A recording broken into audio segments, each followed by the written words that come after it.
Alors ce soir, nous parlons des déblocages spectaculaires, mais nous ne nous rendons pas compte des fois que nos finances peuvent être englouties par la maladie. Quelqu'un peut être surendetté ou bien le diable peut renverser la vie de quelqu'un en provoquant une maladie. Le commencement d'un mal peut être le commencement d'une chute. C'est-à-dire, tu n'avais pas de problème, tout allait bien chez toi. Et un matin, un petit mal arrive et de ce mal, tu commences à dégringoler. On ne se rend pas compte des fois qu'il y a des éléments intrus, c'est-à-dire que étranges ou bien étrangers qui sont rentrés. Et dès que ces éléments sont rentrés, on constate maintenant que dans notre vie, il y a une chute. Et s'il n'y a pas une onction pour arrêter ça, tu vas continuer de couler. Et ce soir, nous allons prier pour des guérisons. Pourquoi? Il n'y a pas seulement la guérison physique. Il y a la guérison de l'âme. Il y a la guérison de l'esprit. Il y a la guérison du corps. Et il y a la guérison de la destinée. Ta destinée peut être basculée parce que on t'a envoyé un vent de maladie. Tu peux ne pas tomber malade, mais on peut rendre malade ton enfant. On peut rendre malade ta femme. On peut rendre malade ton mari.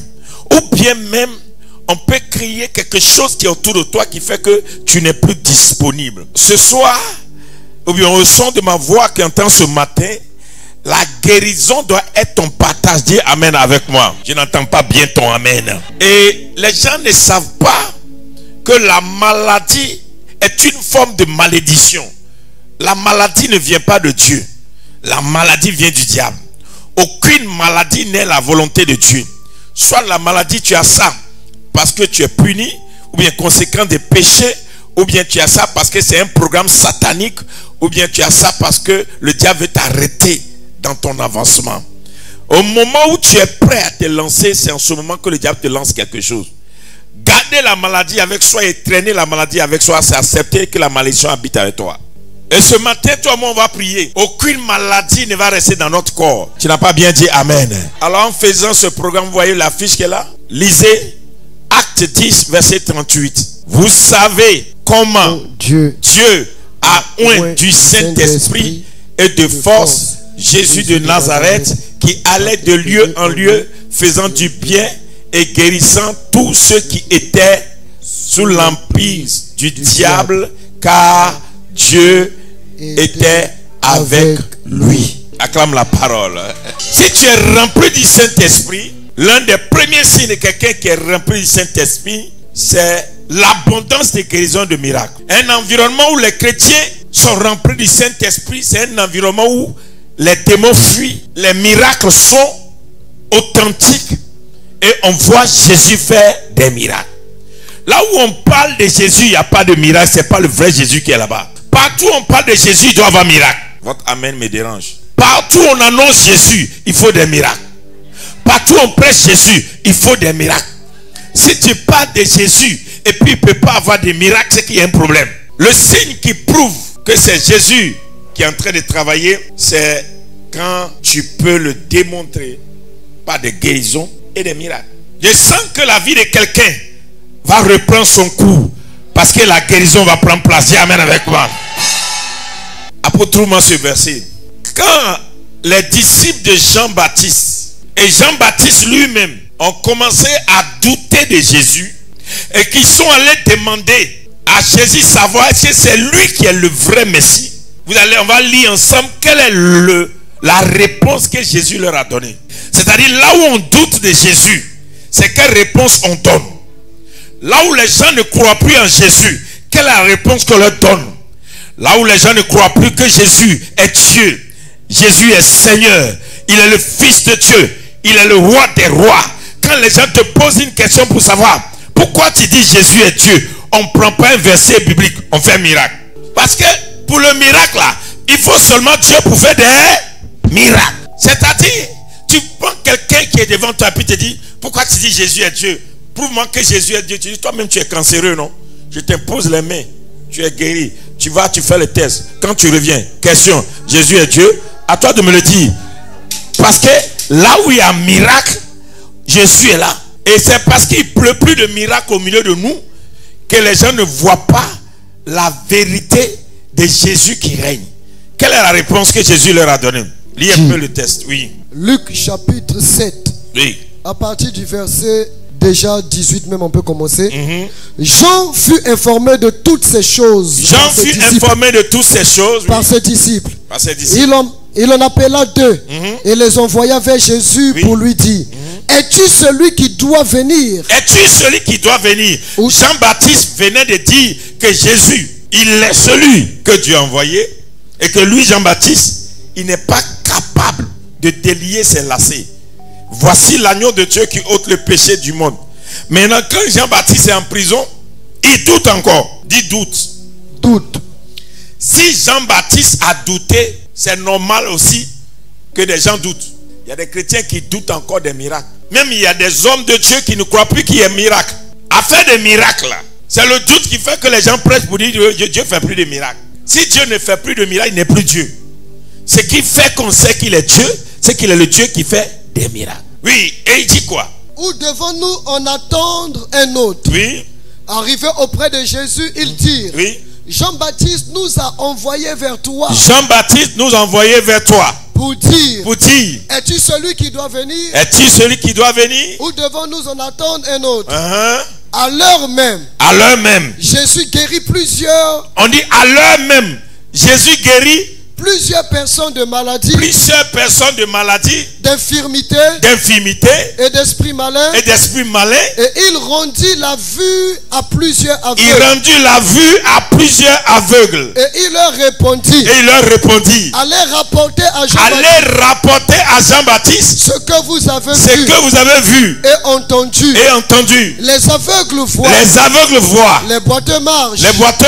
Les lépreux sont purifiés. Purifiés. Les sourds entendent. Les morts ressuscitent. La bonne nouvelle est annoncée aux pauvres. Heureux celui pour qui je ne serai pas une occasion de chute. Alléluia. Amen. Qu'est-ce que Jésus a envoyé comme réponse à Jean-Baptiste? Regardez vous-même. Les aveugles voient, les sourds entendent, les morts ressuscitent, les lépreux sont purifiés. Allez-y dire à Jean-Baptiste que le royaume est annoncé. Donc on ne peut pas annoncer Jésus-Christ et puis il n'y a pas de miracle. Ce qui enlève crédulité dans le cœur des hommes, ce n'est pas seulement la bonne prédication, c'est la démonstration de la puissance de Dieu. Là où il y a des miracles, il n'y a plus de preuves à donner. Ce sont les preuves que Jésus est Dieu. Tu ne peux pas venir dans la présence de Dieu et retourner te coucher malade. Nous sommes à la veillée des miracles. Jésus, il tient encore dans les miracles. Ce soir, quelque chose va sauter en toi. Et ce que le diable a sémé en toi va disparaître d'un coup. Oh oh, oh oh, oh oh, oh oh. Alléluia. J'étais avec mon fils au bureau. Pasteur Bébou vient. Vous voyez, deux jours là, je le prends pour faire des tests. Je le prends, je le soulève, je le jette. Et puis il apparaît, il dit: papa, quelque chose s'est passé. Il dit: c'est quoi? Il dit: non, j'avais des boules ici. Et puis c'était monté comme ça. Et puis il va à la maison, ça a disparu. Oui, et puis c'était gros comme ça. Ici, il me montre, il dit: papa, c'était gros comme ça, mais ça a disparu. Je lui ai même pas imposé les mains. Mais à force de le prendre, de le jeter, je le prends, de faire des exemples ici là. La puissance est tombée sur lui, le mal a disparu. Oh, est-ce que quelqu'un m'écoute un peu? La guérison de Dieu existe et c'est réel et c'est authentique. Alléluia. Vous voyez ma femme, elle est tombée malade un jour, on l'a coupé trompe, elle va se coucher à l'hôpital et le médecin dit: la trompe est déchirée et on ne peut rien faire. Si on ne te coupe pas la trompe, tu peux mourir. Oui, sans son autorisation, ils ont coupé la trompe. Et puis on est en prière ici. Un soir on est en prière, l'onction est tellement montée qu'elle a senti quelque chose. Elle retourne plus tard faire l'analyse, la trompe a poussé. Actuellement elle a les deux trompes. Écoutez, là où il y a l'onction, là où il y a la présence de Dieu, là où il y a l'onction de Dieu, il y a des miracles qui dépassent l'attendement de l'homme. Dis amen avec moi. À partir de ce soir, l'onction des miracles doit commencer à pleuvoir au milieu du peuple de Dieu. Dis amen. Ce qui prouve que Jésus est Dieu, c'est des miracles. On peut pas être quelque part et puis il n'y a pas de miracle. Oui, Dieu fait des miracles. Pourquoi vous confiez encore trop à la médecine? Vous avez oublié Dieu. J'ai un témoignage. J'ai une de mes filles, l'ennemi pour l'attaquer, attaqué son fils. Et puis son fils est tombé malade en France. Et puis elle m'a parlé, j'ai dit j'arrive. D'accord, j'arrive. Et je lui ai dit, quand je vais arriver, l'enfant va être guéri. Elle dit, ah bon papa, on a tourné partout, hein. Les médecins ont dit, hey, il faut laisser. Et j'arrive. Et puis j'ai vu l'enfant, donc je ne savais même pas. Et puis j'ai prié, Dieu m'a poussé, j'ai prié pour l'enfant.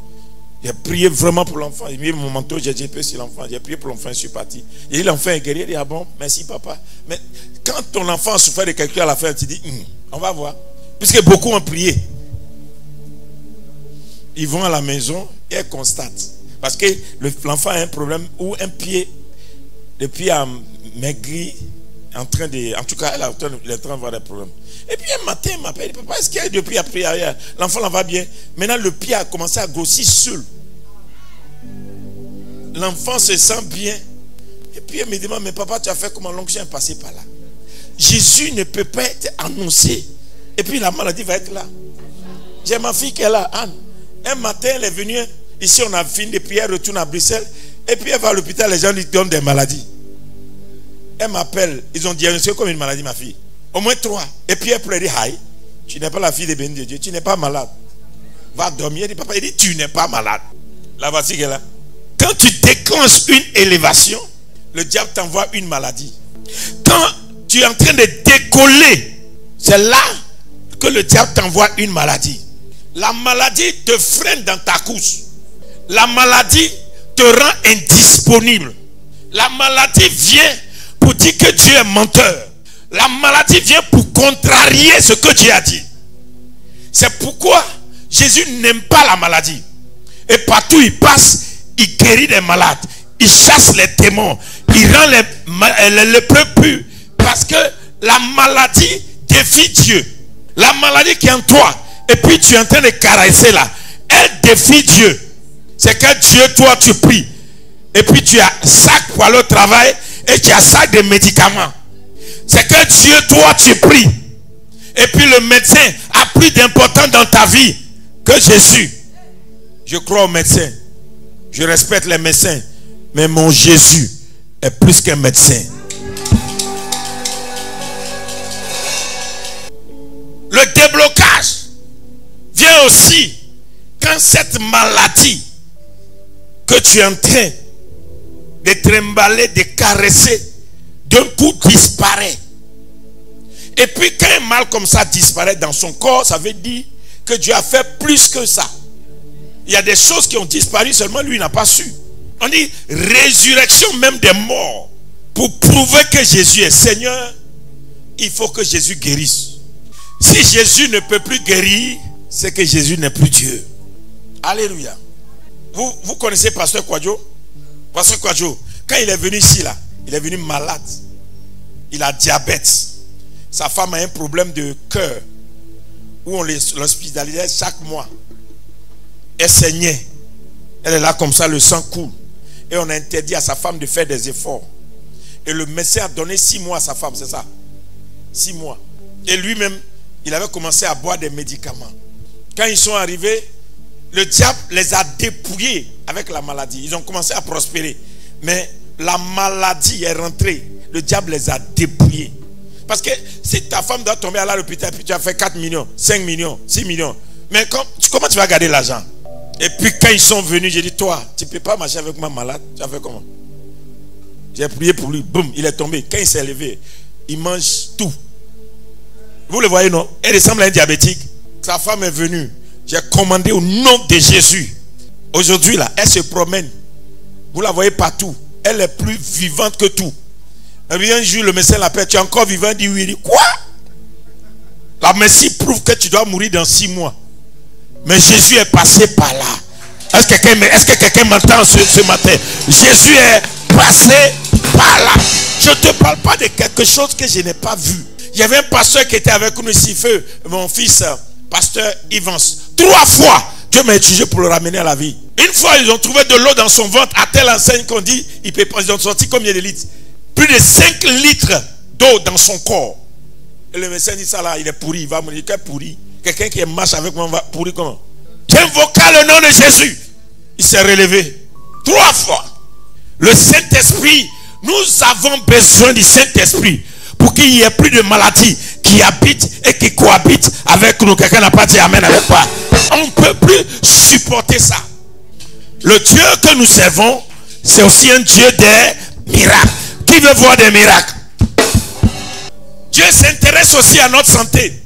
Il ne s'intéresse pas seulement à notre poche, à notre richesse, à notre prospérité. Notre santé, ça intéresse Dieu. Puisque la prospérité est attachée à la santé. Dieu ne donne pas seulement la prospérité, il donne la prospérité et la santé. Si tu prospères et puis tu n'as pas de santé, c'est que tu as un problème. Et regardez ça. Paul dit, je souhaite que tu prospères à tous égards. Avec quoi? Hein? Que qu'on prospère l'état de ton âme et que tu sois en bonne santé. Tu es riche et tu es malade, c'est quel genre de richesse? Tu as l'argent et puis tu dois en maladie, c'est quel genre de richesse? Tu ne peux pas respirer, pourtant tu es dans climatiseur, c'est quel témoignage? Oh, Dieu ne donne pas tout, Dieu donne tout. Oh, quelqu'un dit amen. Dieu donne. Avant que les 120 jours ne finissent, tu auras l'onction, tu auras la prospérité et tu auras la santé. Si tu dis amen, que cela tombe sur toi.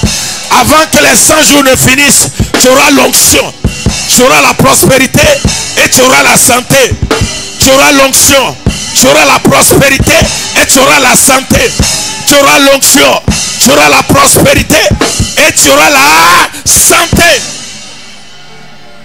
C'est fini dès ce matin que toi tu cohabites encore avec la maladie.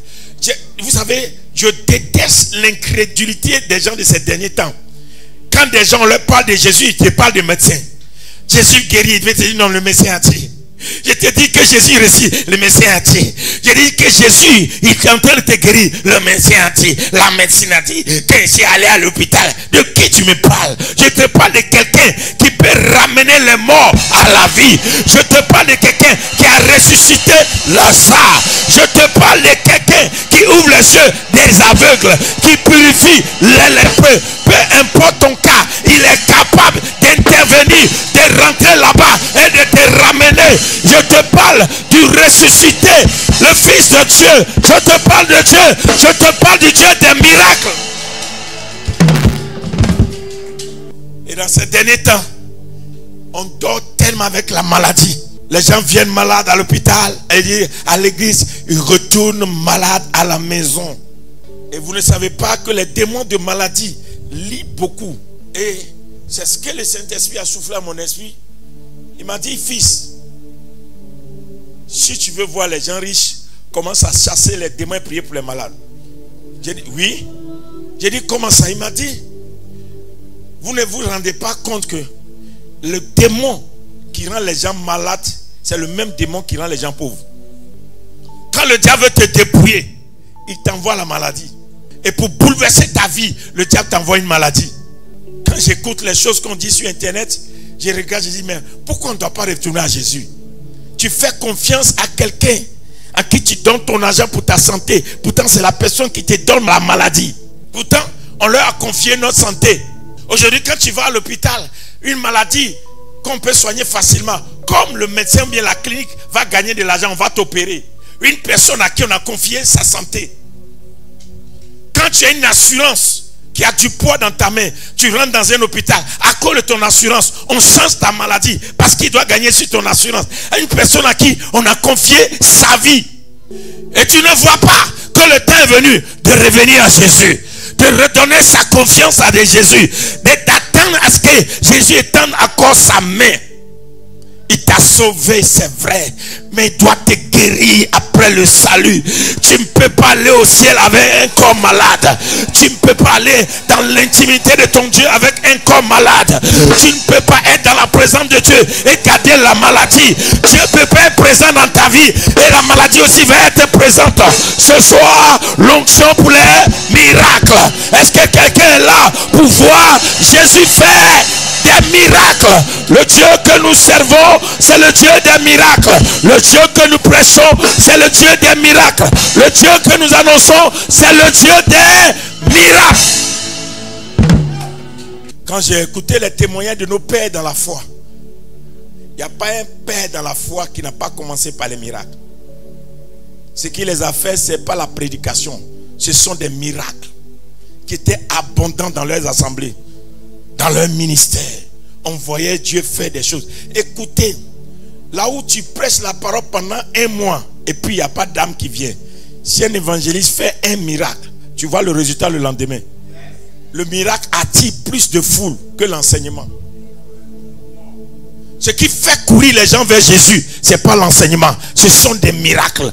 Quand les gens voient des miracles, ils oublient leur origine, ils oublient leur religion, ils oublient tout. Ils viennent se mettre là. Ils veulent être guéris. On était à Yamoussoukro, il y a une dame qui s'est présentée. Elle était dans sa maison et sa voisine, on annonçait l'évangile. Elle dit à sa voisine, je suis musulmane, mais voir Jésus dont vous parlez dans Yamoussoukro là, je suis convaincu que ce soir là, il va me guérir. Elle réveille sa voisine, accompagne-moi. Sa voisine a tardé. Ils sont arrivés au lieu de la croix vers 22h. Elle dit, c'est elle qui est venue sur le podium pour témoigner. Elle dit, voici après la prière du pasteur, le mal a disparu et ça fait des années que je suis avec ça. Et puis elle prend Mickey et dit, je suis musulmane, mais voir Jésus là, il m'a guéri.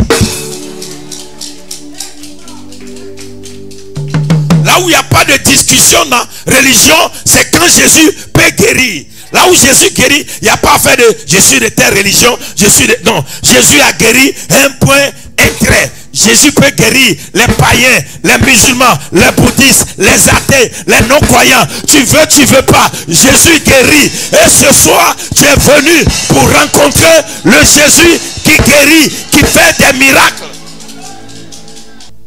Les gens ont plus confiance au système du monde qu'à la révélation de Dieu. Aujourd'hui, quand tu dis à quelqu'un, voici ce que je vois, non, le système a dit, jusqu'à ma mort, je n'obéirai plus à un système. Parce que Jésus n'est pas venu me sauver pour que je cours après le monde. Il m'a sauvé pour que je sois la lumière du monde. Il m'a sauvé pour que la lumière apprenne que par lui, il y a une différence. S'il n'y a pas de différence et que c'est le monde encore qui va me conduire, c'est que je ne suis pas sauvé. Je ne peux pas être sauvé et croire plus à un système du monde qu'au système du ciel. Là où Jésus dit je peux faire quelque chose, toi tu oses dire non. C'est comme ça, ça marche. Tu connais ce qu'on appelle la présence de Dieu. Tu sais ce qu'on appelle l'onction. Tu sais ce qu'on appelle le Saint-Esprit. Tu sais ce qu'on appelle la présence de Dieu. Dieu ne peut pas être quelque part et puis le diable va régner. La stérité bat son plein dans nos assemblées. On ne peut plus enfanter normalement. Allez-y à la maison, regardez vous-même vos ordonnances, vos factures. Combien de comprimés sont dans vos tiroirs? Allez-y observer. Chaque année, on découvre de nouvelles maladies. Et les noms de ces maladies sont devenus tellement nombreux, plus que même la population. Il y a des maladies, même quand on dit le nom, tu te demandes ça là, ça sort d'où? Qui veut prêter sa main pour faire des miracles? Qui veut aussi aller quelque part imposer la main? Et puis Jésus fait des miracles. Tu ne peux plus témoigner de Jésus si dans ton quartier, dans ta maison où tu es, il y a un malade. Et puis tu ne peux pas dire Jésus va te guérir. C'est pas peu, Jésus va te guérir. Et nous sommes à la veillée de ce matin. On est presque matin. Tu dois partir avec une onction. L'onction vers laquelle tu as parti là. L'onction pour guérir des malades. Tu imposes la main aux malades et les malades guérissent. J'ai déclaré au nom de Jésus, nous allons chercher le Dieu des miracles. Pendant 7 ans, je ne vais pas sortir de ce pays. Si je sors, je vais chez moi aux États-Unis et si je reprends la direction, je reviens ici. Plus de croisades ailleurs. J'amène les nations ici. Tu es malade, tu paies ton billet, tu paies ton truc, tu viens ici, tu prends guérison, tu retournes chez toi. Mais oui, vous savez pourquoi? Les gens ne se déplacent pas pour un pasteur qui prêche bien.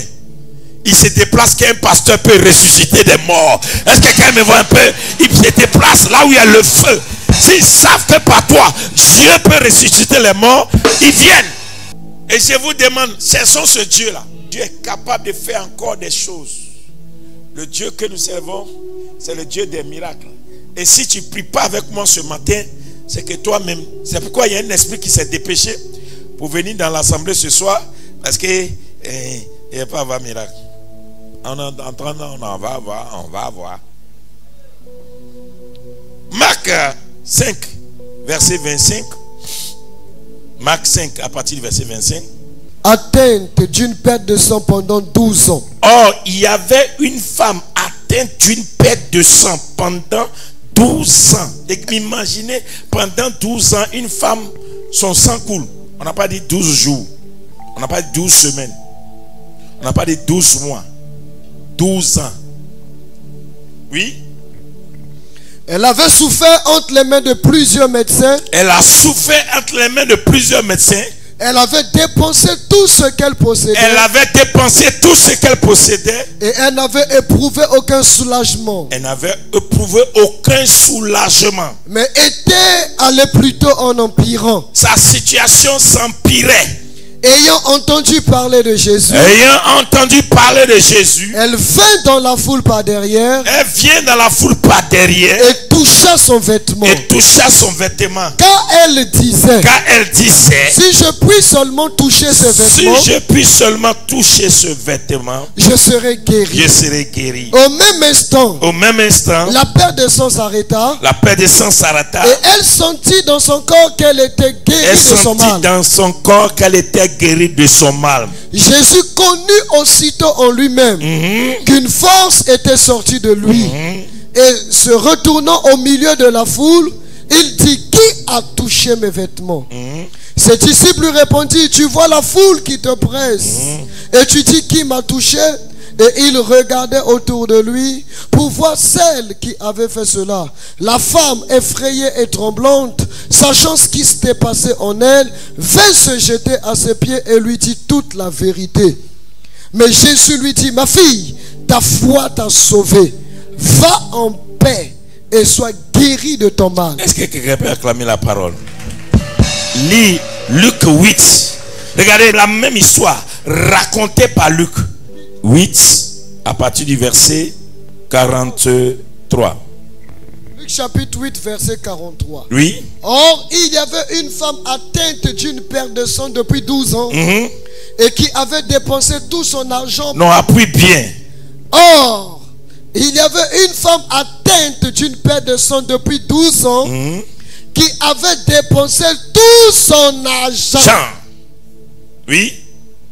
Pour les médecins, sans qu'aucun ait pu la guérir. Elle a fait quoi? Elle avait dépensé tout. On a dit quoi? Tout. Tout son argent. Ça veut dire que la maladie l'a appauvri. D'autres versions disent tout ses biens. Tous ses biens. C'est-à-dire qu'elle a mis tout ce qu'elle avait dans la perte de sang, 12 ans. Donc quand la maladie vient, c'est pour te dépouiller. La maladie provoque la pauvreté. On dit tous ses biens. Elle a pris tout son argent, elle a mis dedans. Cette maladie a avalé tous ses biens, tout son argent, et la maladie a tout pris. La maladie lui a tout pris. Frère, ma soeur, un mari peut t'aimer bien, mais ils sont rares ceux qui restent quand la maladie a duré 5 ans. Pareil pour un homme. Ce n'est pas toutes les femmes qui restent quand il ne peut plus produire. J'ai vu l'humiliation d'un homme qui aimait une fille et il a pris la fille, il l'a mis à la maison. Tout le monde lui a dit: mais celle-là, mais quand il ne fonctionnait plus, la fille est partie. Elle a commencé à le tromper et puis après elle est partie. Le monsieur, il avait pris tous ses biens pour donner à la fille. C'est son ami. Il prouvait à tout le monde qu'il l'aimait. Il voulait démontrer à tous ceux qui se sont levés contre lui que celle-là, elle ne peut pas me quitter. Mais la fille, elle est partie. Quand elle parle, elle dit: moi jeune comme ça, tu ne m'avais pas vu jeune puis tu m'as pris. Si tu veux que je reste, laisse-moi aller et puis je reviens. Pour ne pas mourir, le monsieur a préféré la laisser partir. C'est-à-dire, une maladie peut voler ton honneur. Tant qu'il était bien, elle était là.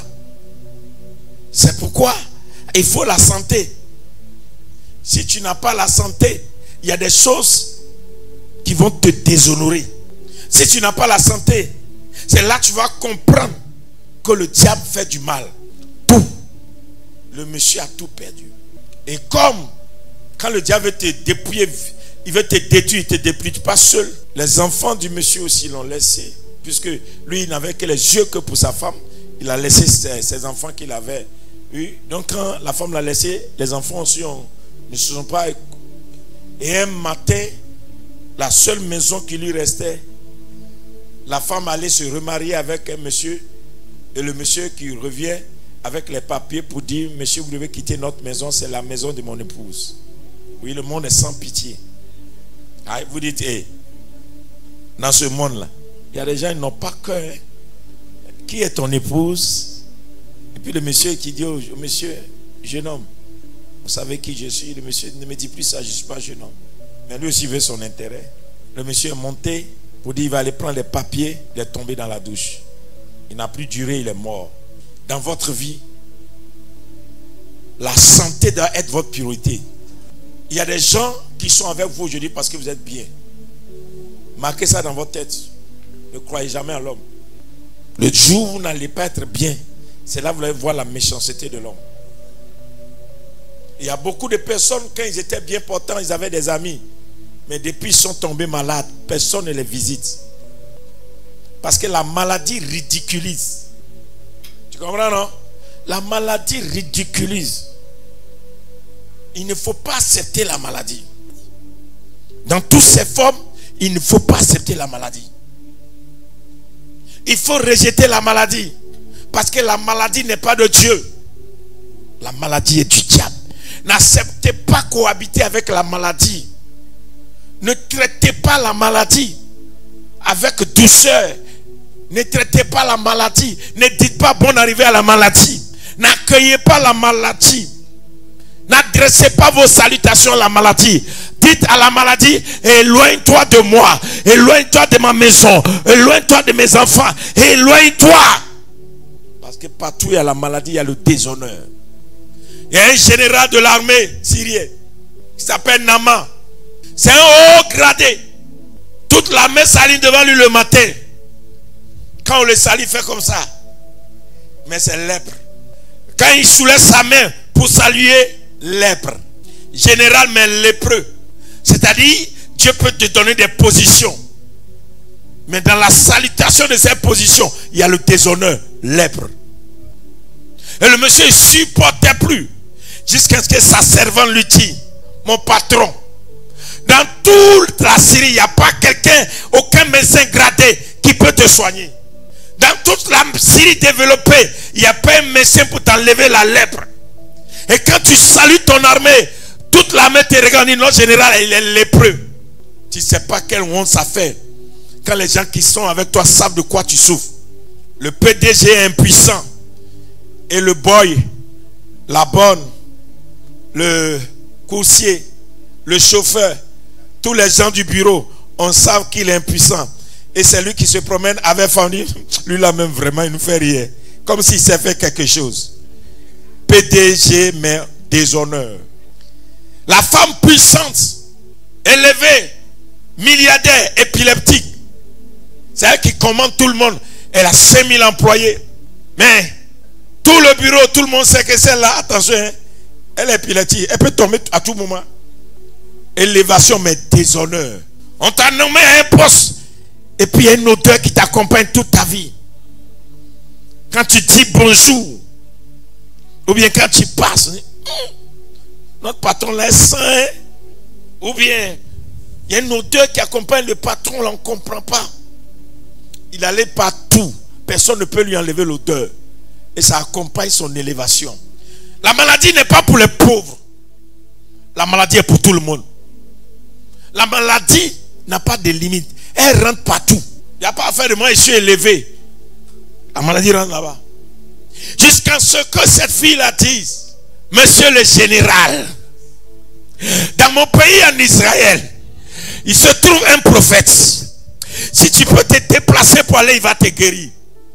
Je vous parlais tout à l'heure du déplacement. Ce n'est pas le prophète qui allait le guérir. C'est lui qui allait rencontrer le prophète pour la guérison. Et effectivement, quand il allait en Israël, il a été guéri. Et regardez ce qui s'est passé. On dit, le général allait voir le roi et dit au roi, on m'a dit qu'il y a un prophète en Israël qui peut me guérir. Écris une lettre pour donner à l'autre roi de me recevoir. Que son prophète me reçoive. Le prophète, il est dans un coin. Comme moi je suis à Yopougon ici. Et puis un président de la République d'un autre pays écrit à notre président pour dire, j'ai appris qu'il y a un prophète à Yopougon. Mais mon gars là, il est malade. On dit, c'est lui seul qui peut. Veille à ce que mon général qui vient là soit guéri avant qu'il ne rentre.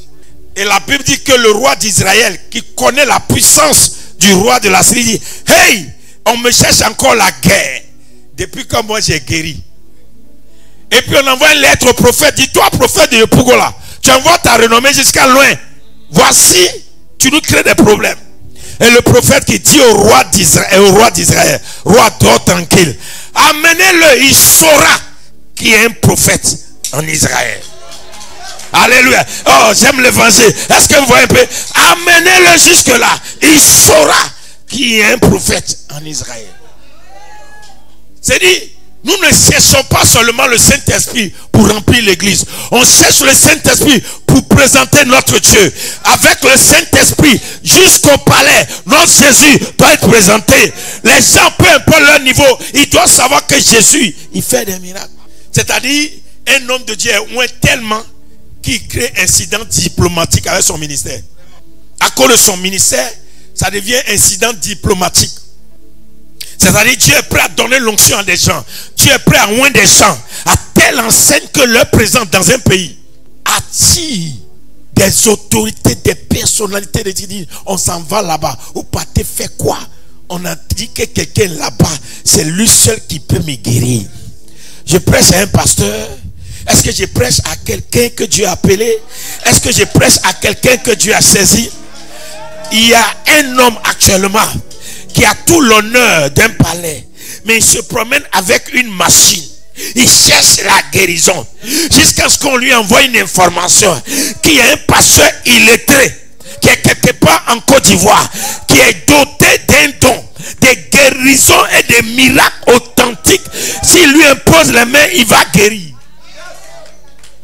Au Nigeria, on a vu le roi Soulou aller voir le prophète Tibi Yeshua. On lui a demandé pourquoi il ne va pas à la présidence. Il dit, je ne suis pas venu pour la présidence, je suis venu pour le pasteur. On a vu des gens comme Microsoft qui ont cherché, déjà le Microsoft là, comment il s'appelle même, Bill Gates, qui ont cherché à rencontrer Tibi Yeshua. Des personnalités d'État qui se déplaçaient. Même un président du Ghana est allé jusque là. Même un président du Nigeria est allé dans son temple pour la prière, pour sa guérison. L'autre président, il était allé dans son... Il était malade. Tout le monde disait qu'il allait mourir. Il allait chez lui, il a prié pour lui. Et puis il a fini son mandat. Jusqu'à ce que quelqu'un le remplace maintenant. Est-ce qu'il y a un diplôme? Est-ce que quelqu'un a une fois cherché à savoir quelle école il allait? Non. Les gens s'en foutent de votre diplôme théologique. Ils veulent savoir ce que Dieu habite en vous. Ils ont besoin de votre Dieu et non de vous. Si vous pouvez leur présenter votre Dieu, ils viendront jusqu'à vous. Mais on ne cherche pas ces dons-là. Ce sont nos bavardages inutiles. Ce soir, toi aussi, tu peux être un agent que Dieu va enrôler pour faire des miracles. Dis amen avec quoi? Dis, Jésus peut le faire avec moi. Et Jésus veut le faire avec moi. Et là, on dit, la personne a dépensé tout son argent. Vous savez pas qu'il y a des gens, le diable, en train de ravager leur vie. On m'a présenté une femme aux États-Unis une année. Elle a fait 14 ans sans dormir. Elle doit rester télévision allumée. Les démons passent, les esprits passent comme ça. Elle ne peut pas dormir. Si elle a dormi, c'est 1 heure. Elle m'a expliqué, elle dit quoi? Je lui ai imposé les mains, elle dit tu vas dormir. Elle a commencé à dormir. Elle me regarde, dit mais papa, pour toi là c'est comment? Je lui ai dit une chose. Jésus là, il n'est pas venu pour laisser les gens souffrir pour aller à l'église. Il est venu délivrer les gens, guérir les gens pour aller témoigner à l'église. L'église n'est pas un lieu où on rassemble les gens qui souffrent. L'église c'est un lieu où on rassemble les gens qui témoignent. Non, je répète. L'église n'est pas un lieu où on rassemble les gens qui souffrent. L'église est un lieu où les gens viennent témoigner dimanche. Donc s'il ne peut pas venir témoigner, il vient faire quoi à l'église? Le Dieu que nous servons, c'est un Dieu des miracles. Un démon peut attacher les trompes d'une femme. Et puis on dit, tu ne vas pas enfanter. C'est quoi ça? Alors que Jésus est là. Tu ne peux plus laisser le diable contrôler ta vie. Et dire à la médecine, j'ai tout fait. Pourtant tu as Jésus. Quand toi-même tu allais t'asseoir devant le médecin et puis tu pleures. Sauve-moi. Où est ton Jésus? Quand tu as Jésus dans la main, tu as la Bible dans la main, et tu viens le soir prier à l'église, ou bien le matin prier à l'église, et puis tu vas t'asseoir devant un médecin, Seigneur, c'est médecin, pardon, sauve-moi, je ne vais pas mourir pour laisser mes enfants. Où est ton sauveur? Pourtant Jésus, il est le Dieu des miracles. Terminons, parce que j'ai pris maintenant. Elle s'approcha par derrière. Elle s'approcha par derrière. Et toucha le bord. Toucha le bord du vêtement de Jésus. Oui. Au même instant. Oui. La perte de sang s'arrêta. Au même instant. À l'instant T. Oui. Et Jésus dit. Et Jésus dit. Qui m'a touché? Qui m'a touché? Comme tous s'en défendaient, oui. Pierre et ceux qui étaient avec lui dirent, Maître, la foule t'entoure et te presse. Amen. Et tu dis, qui m'a touché? Oui. Mais Jésus répondit, quelqu'un m'a touché car j'ai connu qu'une force était sortie de moi. Amen. Amen. Est-ce que tu peux acclamer le Seigneur?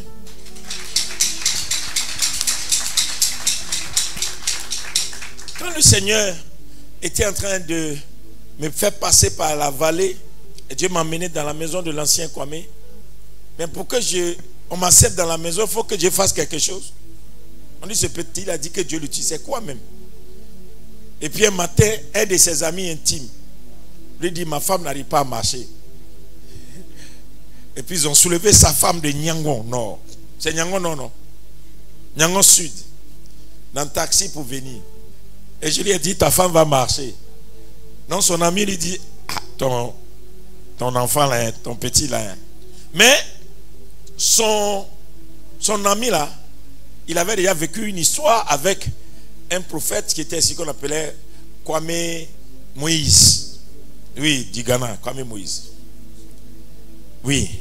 Et alors, on amène la dame.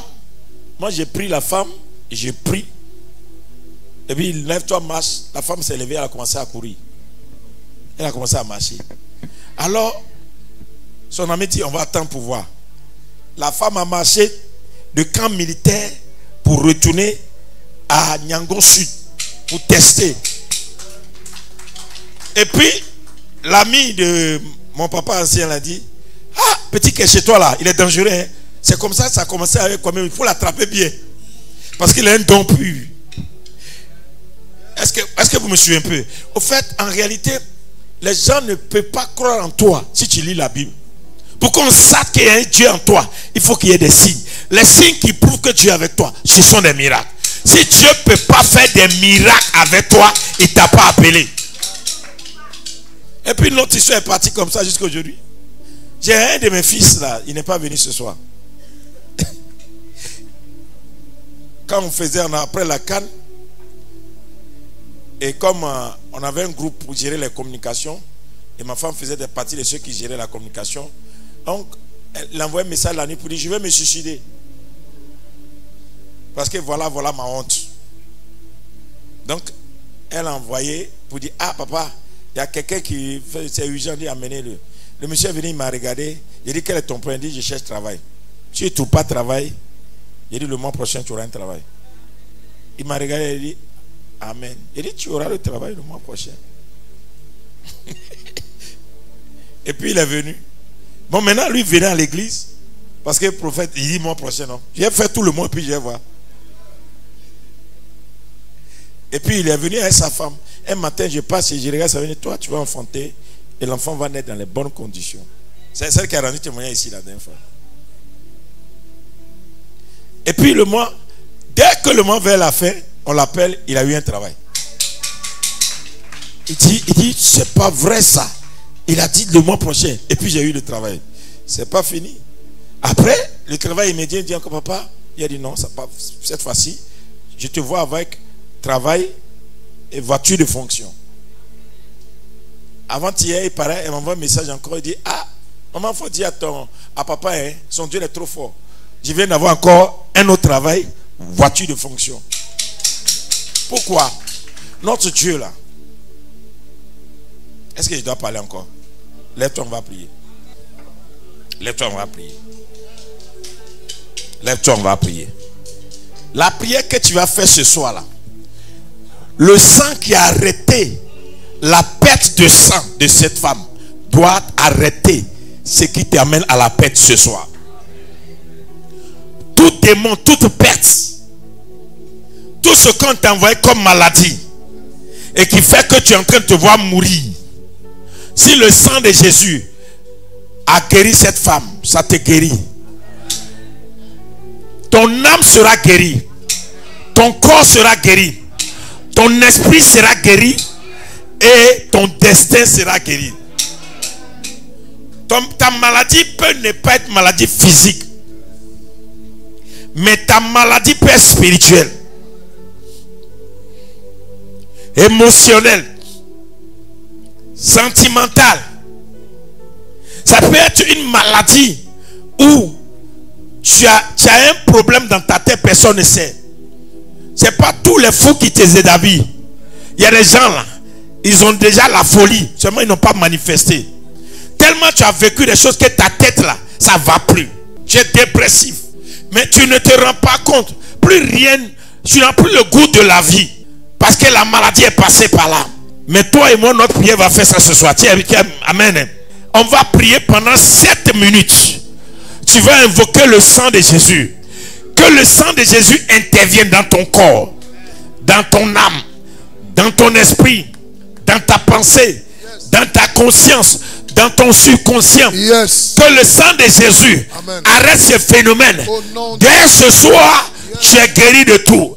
Ce qui veut voler toute ta richesse s'arrête. Voler ta santé s'arrête. Voler ton honneur s'arrête.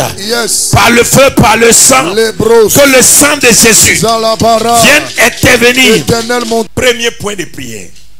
Que le sang de Jésus, alléluia, travaille ce matin et annule toute programmation de maladie sur ta vie. Au nom de Jésus. Depuis le jour où tu sens ce mal, jusqu'à cette heure où tu es là, que le sang de Jésus vienne effacer, éradiquer, c'est-à-dire enlever tout ce qui est trace. Vas-y, vas-y, prie, prie. Au nom de Jésus. Tu vas prier encore. Tu vas déclarer que les séjours des morts qui ont envoyé ces fléaux dans ta vie, tu leur envoies le corps, le sang de Jésus.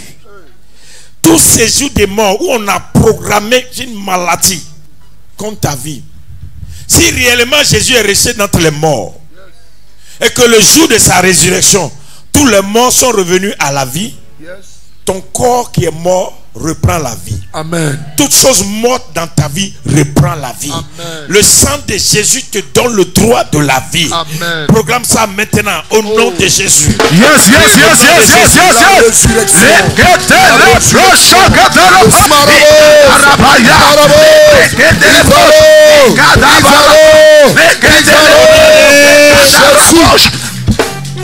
Troisième point de prière. Yes. La Bible dit qu'il n'y a aucun nom dans le ciel, sur la terre, sous la terre, qui est au-dessus du nom de Jésus. Yes. Peu importe que le nom que ta maladie a, que le nom de Jésus mette cette maladie en défaite ce matin. Au nom de Jésus. Et s'il y a un parent aussi qui est malade que tu connais, invoque son nom, dit le nom de Jésus fait la défaite de ce nom-là. Plus jamais le nom de cette maladie ne va régner dans ta vie. Au nom de Jésus. Vas-y.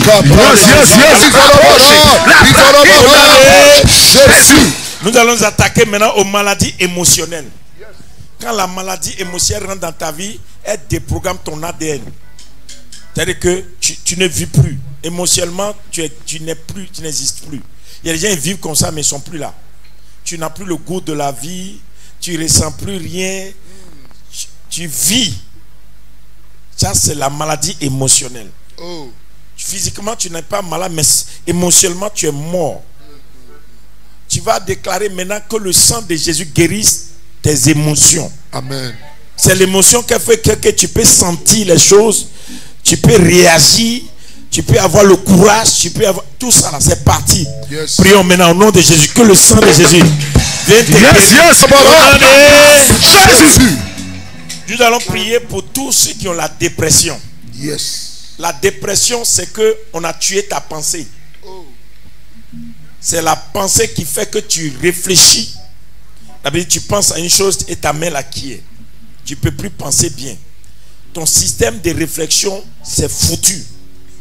Tu es passé par des choses, puis tu es dépressif. Ceux qui sont dépressifs, c'est les gens, vous ne comprenez pas pourquoi quelqu'un fume. Une femme bien peut aller faire la prostitution parce qu'elle est dans la dépression. Un homme bien peut commencer à faire des bêtises parce qu'il est déprimé. Voyez un peu, non? Ça te pousse à faire le mal ou bien à faire des choses comme si tu fais ça, tu vas être guéri. Mais c'est la dépression. Une fois que tu es guéri de la dépression, tu abandonnes ces genres de choses. Est-ce que vous comprenez un peu? La dépression est dangereuse. Hein? Regardez par exemple, je donne un exemple.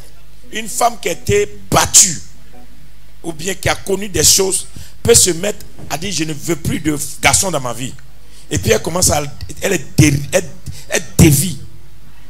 Ça c'est la dépression. Et si elle ne revient pas, on va dire qu'elle est comme ça. Elle n'est pas comme ça. Elle est devenue comme ça par la dépression. Un homme aussi qui a été choqué d'un certain niveau, c'est comme un truc qui a pété. Et il commence à avoir des comportements qu'on ne comprend pas. Donc toutes ces habitudes bizarres ou bien la vie immorale que tu vis là, c'est la dépression qui t'a amené là. Oh. Donc le sang de Jésus doit te guérir de la dépression. Au nom de Jésus. À tel point que tout ce que l'ennemi a sémé dans ta vie comme désordre, que ce matin, ces bagages-là quittent ta vie au nom de Jésus. Nous allons nous attaquer maintenant aux maladies héréditaires. Hey. Quand une maladie est héréditaire, elle peut se programmer dans le temps sur toi. Tu peux ne même pas savoir que ça existe dans le sang. Il y a un de tes parents, arrière-parents qui a eu ça. Ça dort dans le sang. Et un matin, c'est sur toi que ça tombe. Il y a des gens, des maladies comme le cancer, des maladies comme folie, des maladies comme quoi encore? Diabète. On fouille bien parce que quand vous allez dans les pays développés, quand on veut faire tes trucs, on te demande c'est quelle maladie vous avez chez vous. Maladie héréditaire. Les maladies héréditaires sont des programmations dans le sang. Et le sang de Jésus peut l'annuler. Yes. Tu vas prier ce matin, toute maladie héréditaire qui dort dans ton sang est vaincue par le sang de Jésus. Tu ne seras jamais rattrapé par une maladie héréditaire. Yes. Au nom de Jésus. Nous allons prier maintenant contre toutes les maladies transmissibles. C'est-à-dire par une relation, par un contact, ou bien parce que tu as touché quelqu'un, ou bien et puis tu as eu ça. Il y a des maladies transmissibles. Yes. C'est pas seulement la relation sexuelle, ça donne ça aussi. Mais il y a des contacts qui donnent ça aussi. Yes.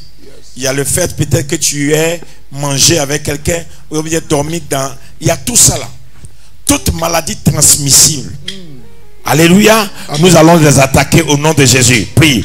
Toutes les maladies transmissibles. Au nom de Jésus. Les maladies cause de malédiction. C'est-à-dire quoi?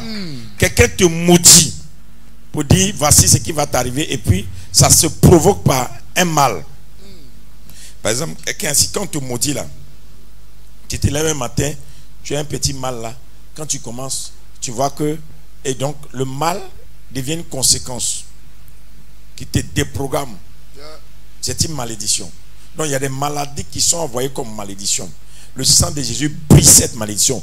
Toute malédiction, quitte maladie qui est venue dans ta vie parce qu'on t'a maudit, ou bien quelqu'un a maudit ton sang, maudit ton temps, maudit l'air, maudit la terre sur toi. Que ces maladies soient annulées par le sang de Jésus. Vas-y. Jésus. Il y a des maladies là. Tu as ça comme conséquence du péché, soit de ta famille, de ton peuple ou d'une région. Vous voyez, comme Dieu veut frapper tout le peuple d'Égypte, c'est tout le monde qu'on a frappé. Yeah. Donc, il n'y a pas, c'est Pharaon, Dieu veut. Mais tout le peuple a été frappé. Oh.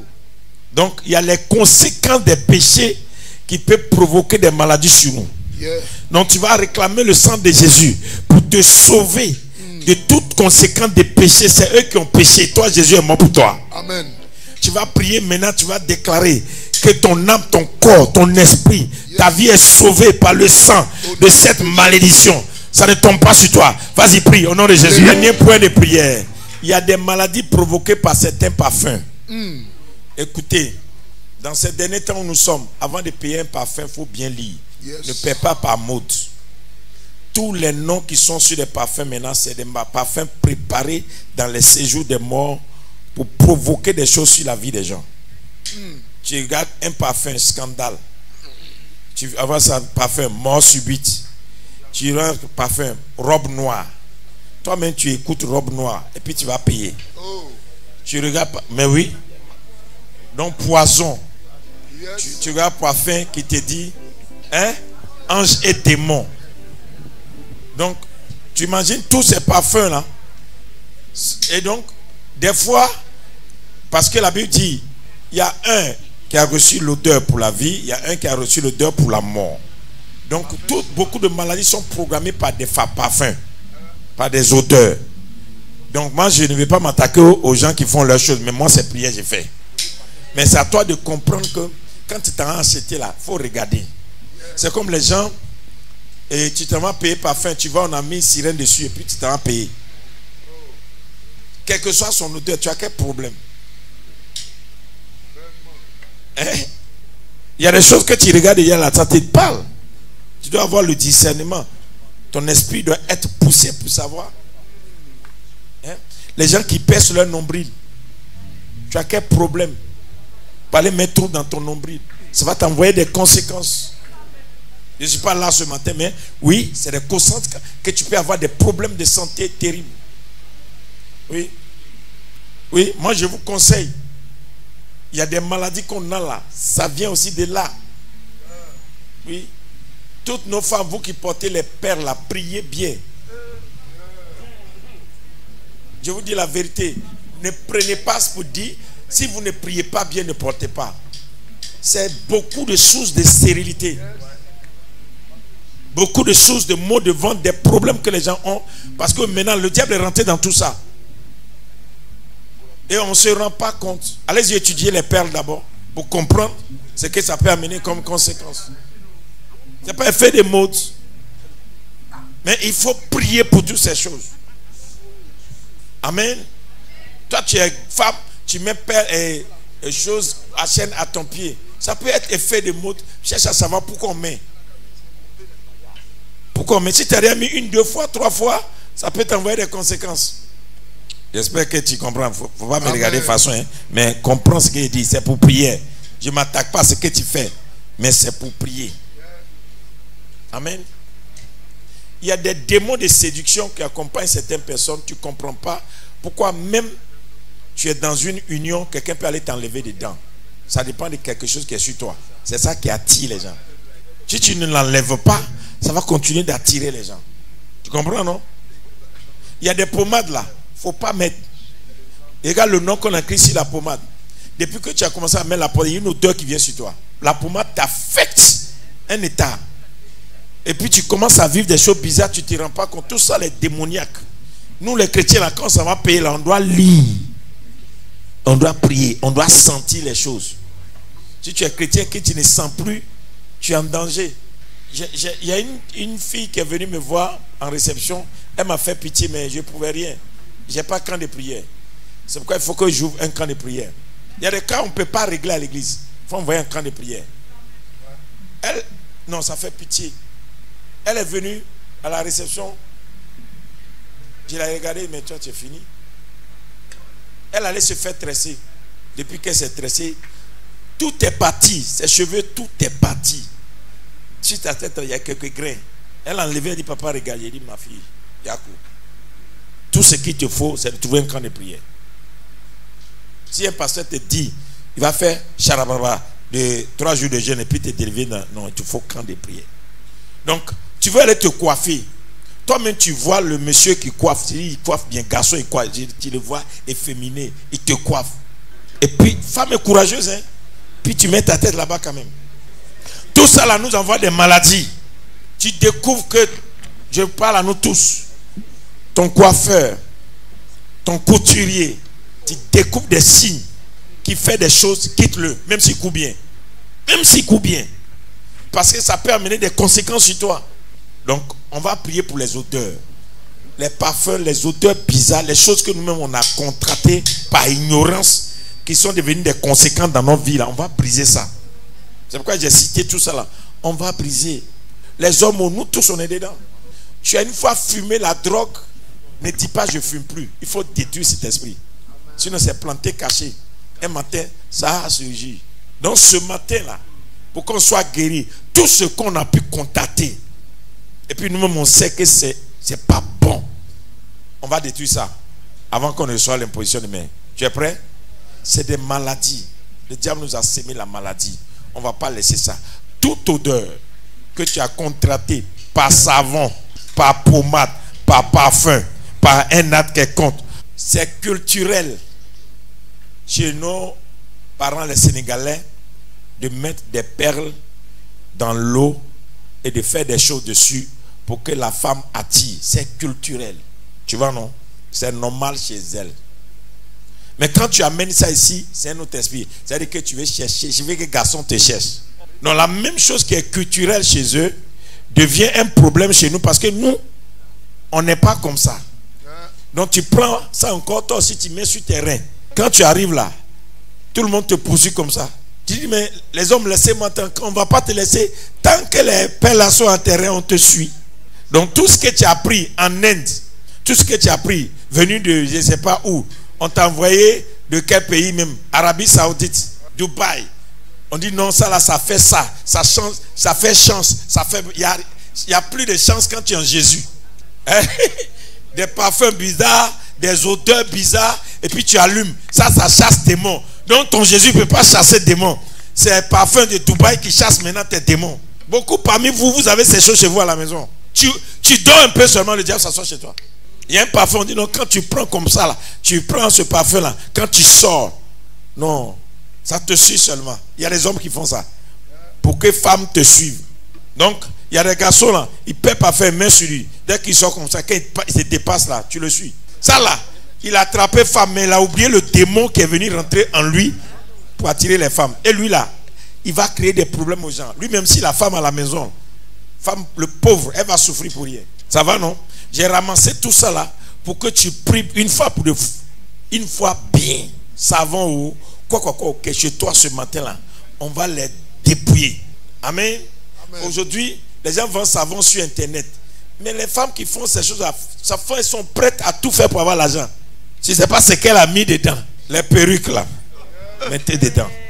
Il y a bon et puis il y a mauvais. Je ne dis pas que tout est mauvais, mais il y a bon dedans et puis il y a mauvais dedans. Tu comprends un peu, non? Si tu as une fois mis perruque et humain là, et ça là, tu envoies maladie. Ça va? Il y a des mecs, je suis allé chez dans le magasin là. Vous voyez comment les mamans l'ont porté, non? Tu as fini de porter pour toi. Il y a des gens qui récupèrent. Et puis ils arrangent. Et puis ils revendent. Toi, tu penses que c'est toi qui viens, c'est nouveau. Alors que quelqu'un a déjà porté, on a juste arrangé et puis on t'a déposé. Tout ça là, on a ça qui se promène d'Abidjan. Toi, tu as vu, c'est bien fait dans le magasin. Tu es au courant? La personne a bien taillé, arrangé. Ils ont des gens qui remettent ça en look. Et puis on dépose. Toi, tu viens, on dit non. Quelque chose qu'on vend à 90 000. Toi, on te vend ça à 30 000. C'est moins cher. Ouh, c'est une opportunité. Elle connaît pourquoi de 90 000, elle est descendue à 30 000. Maintenant, toi, tu portes, tu nous envoies problème. Et toi-même, tu as problème. Et à la maison, on ne comprend plus rien. Ce soir-là, ce matin-là, on va tailler tout ça en pièces. Est-ce que tu es prêt? Prions au nom de Jésus.